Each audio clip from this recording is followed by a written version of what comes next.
We are going across the entire NFL, previewing all 32 football teams, starting with the team who won the Super Bowl down to the team that earned the first overall pick. And today we are previewing the San Francisco 49ers.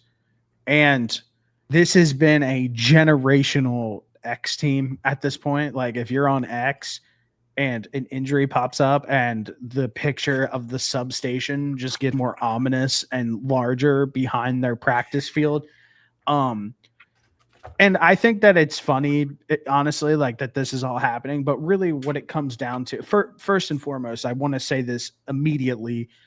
My like firm take this season is that the Arizona Cardinals finish with a better record than the San Francisco 49ers. And I understand that people might be like, that's a bad take, but the reason that we're seeing all of these injuries, the reason that we're seeing all of this happen is the San Francisco 49ers are holding on to a window of relevancy that just doesn't exist anymore. And luckily you have Kyle Shanahan, who's going to give you, at the worst, like a top 8 offense in the entire NFL, no matter who's playing quarterback, no matter who's healthy. And it's so impressive. I mean, last year, that run that they went on with Mac Jones, keeping that afloat, just go that I think that finally, like, the people who are like Kyle Shanahan doubters, that was one of those situations where it was like, all right, you have to like kind of just respect, like, Kyle Shanahan has another level to him that he could reach. Um, Really what I don't like about this 49ers team is their roster. Trent Williams is held out, got a new contract. He's old and nowhere close to where he used to be. Christian McCaffrey is about to be 30 years old, which is fine. I still like Christian McCaffrey. He's good. You bring in Mike Evans, he's a million years old. You bring in Christian Kirk, he's a million years old. Oh, yeah, by the way, both those guys are hurt already. Your first-round pick that you took last year, Rick Pearsall, can't stay on the football field. This team is just – George Kittle is in his 30s coming off an Achilles injury. This team is just so old at this point and is in need of a new regime from like a player standpoint, and they just continue to run it back and run it back. The reason why I'm sitting here saying what I said about the 49ers, the Cardinals, is have you seen their injury report? Like, I have it pulled up right now. I can read it off. I read a report the other day that they don't even have enough players to scrimmage 11 on 11. So go ahead and read some of these injuries that they have. All right. So today it was announced, this was already like a thing, but today it was announced that Ricky Pearsall is having season-ending surgery to repair the PCL in his right knee. August 11th, Nick Bosa and Mike Evans were both listed as questionable. Shanahan said Tuesday that Bosa has missed recent practices due to soreness/tendonitis in his right knee, and he's considered week to week. Mike Evans is in pads and taking part in warmups, but it was listed as questionable due to quadriceps.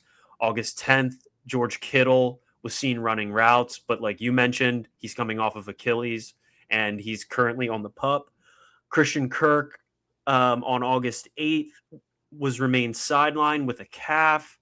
Deshaun Stribling, their most recent wide receiver, and at one point, the only guy I think that was healthy in that wide receiver room that anybody knew who he was, anybody knew who they were. He did participate in 11 on 11 last Saturday, but is still listed as questionable. Oza Odigizua, he did participate in training camp Thursday, August 6th. But you go down this list, and I just named four wide receivers and their best overall pass catcher in George Kittle. And it seems like we know that Kittle's not going to be there to start this season. Ricky Pearsall, he's already off the board. He's not going to play it down.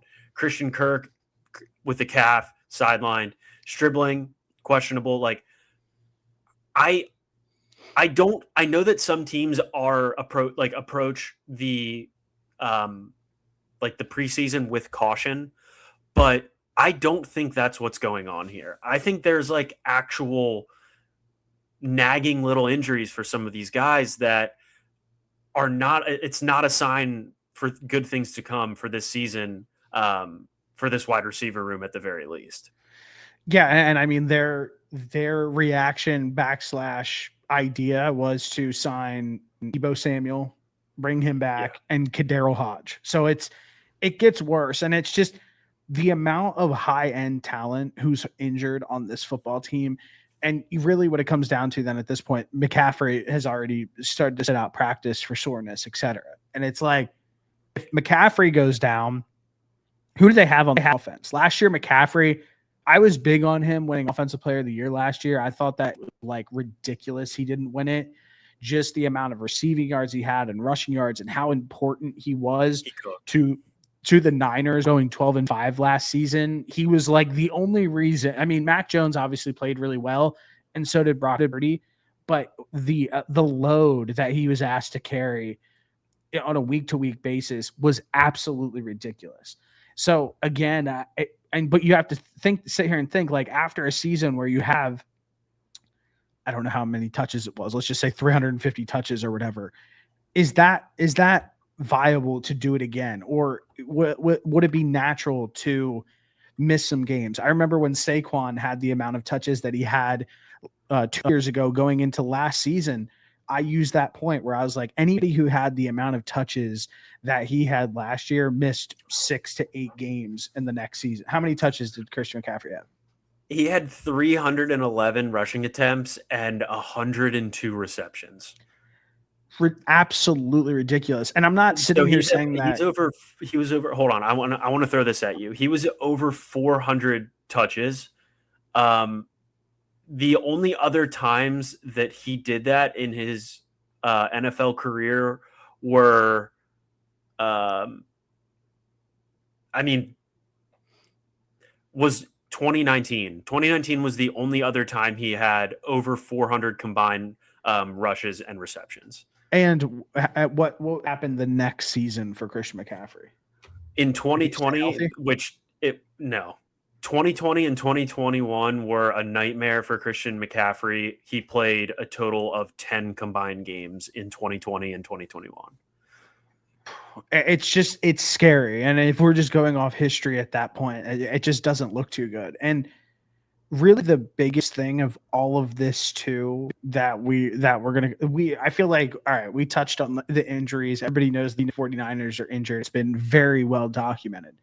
Yeah. Kyle Shanahan like almost died and like almost lost his eye, had a severe concussion. His family, there was an article that came out where his family was talking about how he like is having a hard time making decisions for like lunch. And when I hear things such as that, and I understand that we're still a little bit further out from the season, but if you were to sit here and just be like, hey, Kyle Shanahan was in like a catastrophic and very serious accident and had some like very serious injuries, and it's going to take him 6 months to get back to normal. Like that, I know that people act like these guys are like superheroes at the end of the day, but like that is like the normal. Like if you were in a bad accident, like you're probably going to be laid up for like 3 months. Like if in this case, and he had a severe concussion, and his entire job is to sit there, call the play, make hard decisions. The lack of sleep and effort that you have going on throughout the entire course of a football season, to sit here and like question, is Kyle Shanahan going to be at like the peak of his powers after an accident like this, or is it going to take him some time to get back in normal and into the swing of things? I would probably personally err on the side that it's going to take him a little bit of time to get back into the swing of things. I'm not saying that in like a negative manner. I'm just saying that as like being realistic, and he got into a pretty serious accident. So I am actually looking at this report that came out this morning. He is going to be on the sideline for the preseason game versus the Titans tonight, which I think that's a great sign for them. I'm not saying that he's not going to be on the sideline. I'm not saying that he's not. I know that. I'm not saying any of that. I'm just saying, is it fair that like potentially Kyle Shanahan's not going to be like 100%. I think that that's a fair question. I think if I had to bet money on it right now, I think he would be fine by the beginning of the season. How do you know? I think that him being on the sideline. I think that no. let me just read this. Let me all read this jokes to you. aside, are you a doctor? No. Okay, so no, that's why I said if I had to guess. I feel like we should approach this. Okay, so the season doesn't start for another month. Correct. Based off of what he's saying right now, it seems like he'll be ready by week 1. I'm not sitting here saying that he will not be there. I'm saying mentally. I'm saying mentally he'll be ready by week 1. Do I think that he's going to fight through and be ready? Absolutely.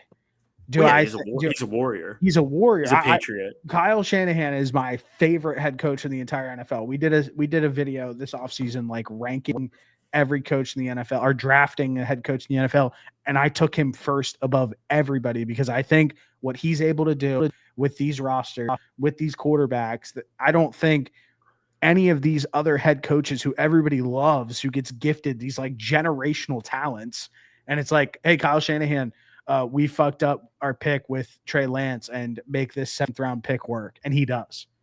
And then he's, yeah, go ahead. Make Jimmy Garoppolo a Super Bowl starting quarterback and win a ton of games for us in San Fran. He does that. It's just what he's able to get out of these guys and what he's been able to do on offense and with these teams is incredible. So yes, I'm going to be like slightly hesitant going into a season where how important who's more important to a team success for their offense to perform well and the overall team to perform well more than Kyle Shanahan. And you said it. I think that like I think you gave this point, and I think it's a good one. You said Sean Payton. I would agree with that as well. But I think that like Kyle Shanahan is right there as well. Yeah. Yeah. I don't disagree with you at all on that. I think that as long as as long as Kyle Shanahan is on the sideline for the 49ers, they've got a chance to win. I think he's that good of a coach, and I don't understand why people would hate on him as much as they have been. But if he can pull it off this year, already with all these injuries going into this season, I think he just like solidifies himself. And he's a sicker.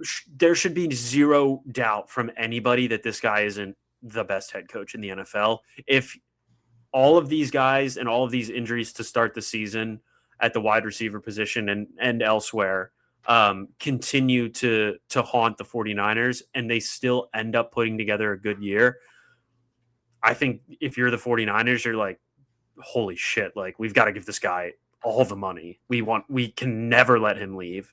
We should finally start figuring out ways to like actually get him better talent than just relying on him to make the best out of what pull a rabbit out of his ass every year. I mean, if you just look at, obviously some people are going to sit around and talk about like some of the late hits that they got, oh, we hit on Fred Warner. Oh, we hit on Deebo Samuel, blah, blah, blah. But if you just look at the first round picks that they've had the last decade, it's pretty much been just like, hey, let's just light this pick on fire. And it's like we're not even doing anything with this pick. And to trade all of that capital for Trey Lance when he just was nothing for them, like that's like a big time swing and a miss. The only reason John Lynch's job at this point is just strictly because of Kyle Shanahan. So I think that John Lynch is Kyle Shanahan's biggest op. If he wouldn't have traded for, he traded for McCaffrey, correct? John Lynch. Did you censor yourself or something? No. Why?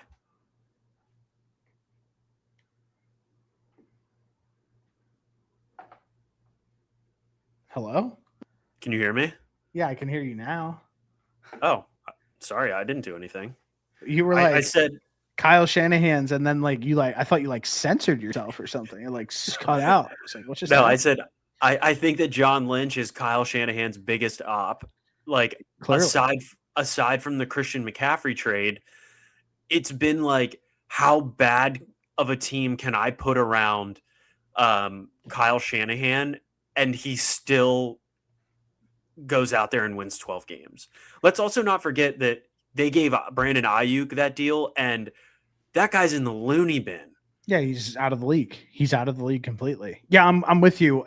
I really, the last thing before we give our predictions, I wanted to touch on too, and we touched on it already because the Seattle and Rams are in this discussion. They're just better football teams than the 49ers at this point. Yeah. They're better constructed. They have better quarterbacks. They have better defenses. That's a conversation that we didn't get too much into, but I just don't think that the 49ers have a great defense anymore. Not the way that they used to. They're on another coordinator as well. They just recycle coordinators year after year. And now it's to the point where they don't have a good defense. And you look at those other two teams that are at the top, and it's like those two teams are legitimately scary. The Rams have completely loaded up, and you would have to sit here and think that the Seahawks are going to still be pretty competent.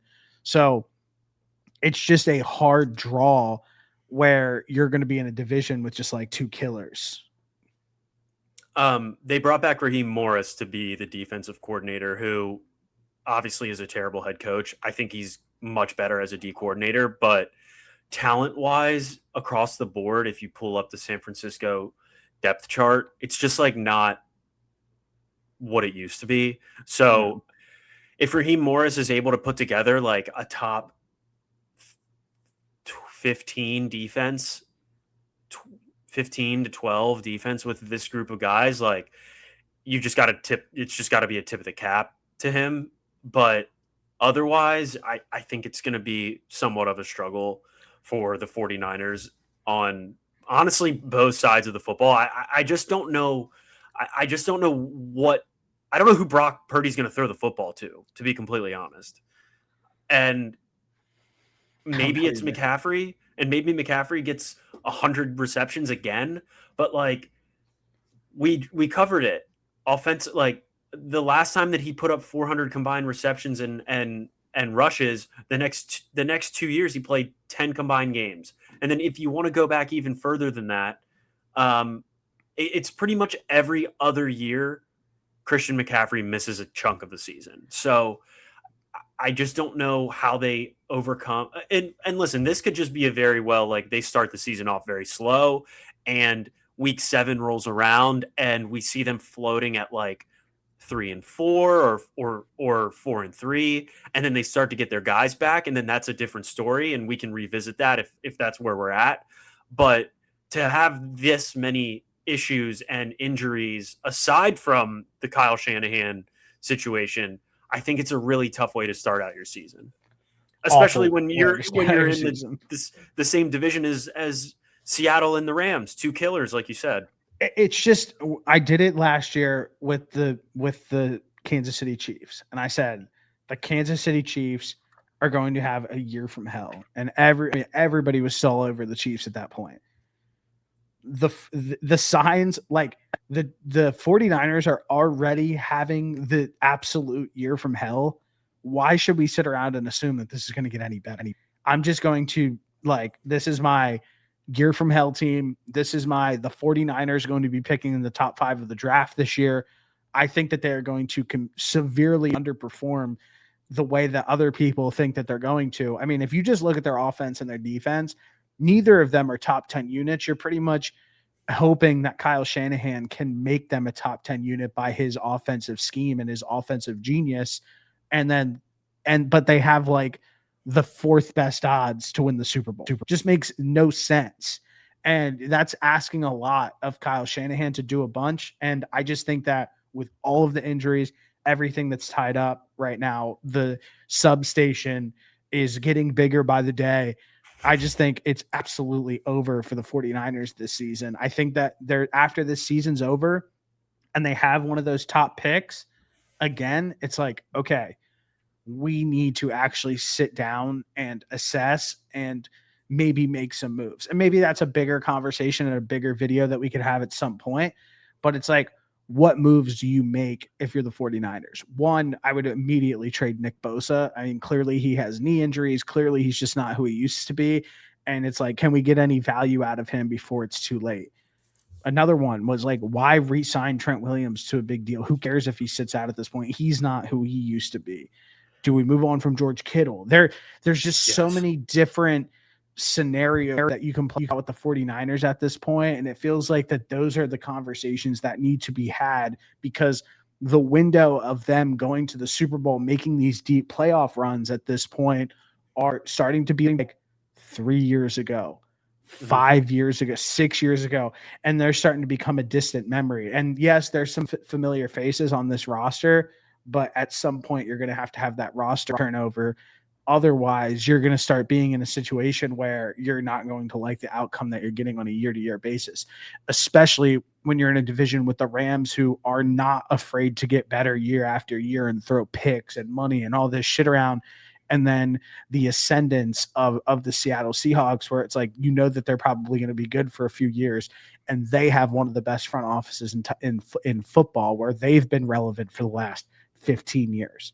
So I think that those two franchises with the Rams and the 49, or the Rams and the Seahawks, are going to go anywhere when they're always relevant. I just feel like that's probably a little foolish. So you need to, at a point, have these tough conversations, do the roster reset, and get Kyle Shanahan an actual shot. So with that being said, I think you already prefaced it with what your expectations are for this season. You think they're going to finish worse than the Cardinals, finish last in this division? Yeah, I think that they win 4 games. I think they win 3 or 4 games. I think it's going to shock people, honestly, how bad this is going to get for them. And it's hard, even to predict that is hard to say. Like, to even sit here and say that Kyle Shanahan won't win 5 games is like disrespectful, honestly, at a point. But I'm just going to go with like my gut on this, crown them the year from hell team, and give them, like I said, one of those top 5 pick spots. Counter to that is they had their year from hell in 2024. They won 6 games. And I would be shocked if they had another year. Since then, they have gotten older. They have. And more hurt than they ever have. And I'll say this. I think that at least on paper, they were banged up as hell last year, and they still managed to win 13 games, which is absurd. I think that I do think they finished 3rd in this division. I'm going to give them a little bit more credit. I think they than what you did. You said 4 or 5. I think they're probably going to be at like 7. I think they're going to win 7 games this year. That's probably more likely than my prediction. I just think that the Cardinals are going to do some nasty tanking. And I don't think they're the only one that's going to do it. So and they don't nearly have as good of a head coach. Dude, so. There's some jobs on the. I think you're wrong on the front of like the Cardinals just being a tank, because there's jobs on the line in Arizona. The front office in Arizona is not promised at a point. Like, yes, I agree. It should. There needs to be a point where like their players that they drafted, like they need to. There needs to be some sort of flashes of this football team. Otherwise, it's going to get really, really ugly in Arizona. Uglier than it already is. Would it shock you one bit if they won 3 games and then they completely clean house? No, I that wouldn't shock me at all. No, that would shock me. I'm saying that I don't think that the Cardinals are going to be actively tanking. Like, okay. I think that the Cardinals need to have their players play really well. I don't think that they, quote unquote, want to like win football games because they want to try to go and get a quarterback. But Walter Nolan needs to play well. Will Johnson needs to play well. Marvin Harrison Jr. needs to figure it out. Jeremiah Love needs to play really well to justify them spending the 3rd overall pick on him. Like, there's just so much, and Cardinals conversation is different, but I don't think that like, no, I don't think that they're going to be like actively like nasty tanking like the way that like the Miami Dolphins have decided to do. The Cardinals have people don't like to admit it. The Cardinals have a roster. There's a lot of teams in the NFL who just like don't have a roster. Fair. All right, so that does it. So yeah, that does it. It sounds like you picked 7 games. I think realistically that sounds about right, but I'm just going to take a swing on this and really see the wheels fall off of the 49ers.